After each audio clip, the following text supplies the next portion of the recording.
अस्सलाम वालेकुम नाजरीन। विटामिन B12 जिसको कोबालमिन भी कहते हैं, ये सेहत के लिए एक बहुत ही अहम विटामिन है।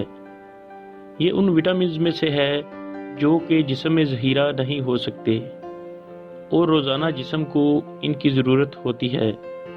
अलबत्ता विटामिन B12 उन सब की निस्बत कुछ अर्सा तक जिगर में स्टोर रहता है। इसी वजह से इसकी कमी की अलामात भी देर से ज़ाहिर होती हैं। इसका सबसे अहम काम जिस्म में खून की कमी को रोकना है, क्योंकि इस विटामिन की कमी की सूरत में जिस्म में खून की कमी वाक़या हो जाती है, जिसको मेगालोब्लास्टिक एनीमिया कहते हैं। इसके अलावा ये जिस्म के असाबी खुलियों को सेहतमंद रखने और खुलियों में जीनियाती मवाद DNA बनाने में मदद करता है। जिस्म को रोज़ाना की बुनियाद पर इस विटामिन की ज़रूरत होती है।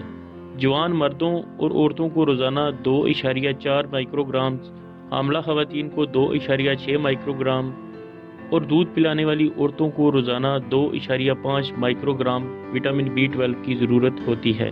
याद रखें, उम्र बढ़ने के साथ साथ विटामिन B12 के जिस्म में जज़्ब होने में कमी वाक़या हो सकती है। इसी वजह से अक्सर बूढ़े अफराद में इसकी कमी देखी जाती है।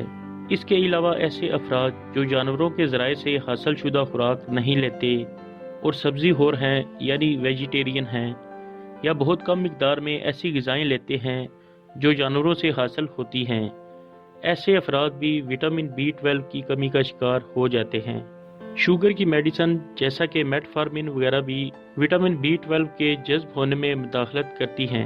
इसके अलावा मैदा के अमराज की अद्वियात या मैदा के अल्सर और मैदे की तेज़ाबियत को कम करने वाली अद्वियात मसलन लेंसोपेराजोल, सेमिटाडीन, फेमोटाडीन और इन जैसी दूसरी अद्वियात भी विटामिन B12 के जज़्ब होने में मुदाखलत कर सकती हैं। इसलिए ज़रूरी है कि ऐसी तमाम अद्वियात इस्तेमाल करने वाले हजरात अपने डॉक्टर की हदायत से अगर ज़रूरत हो तो विटामिन B12 के सप्लीमेंट्स इस्तेमाल करें। इनके अलावा वो अफराद जो आंतों की किसी बीमारी में मुब्तला हैं या आंतों की सर्जरी या वज़न कम करने के लिए सर्जरी करवाते हैं, या शराब नोशी करने वाले हजरात, इस तरह के तमाम लोगों के जिस्म में विटामिन B12 के जज़्ब होने में कमी वाक़या हो सकती है और ऐसे अफराद इस विटामिन की कमी का शिकार हो सकते हैं।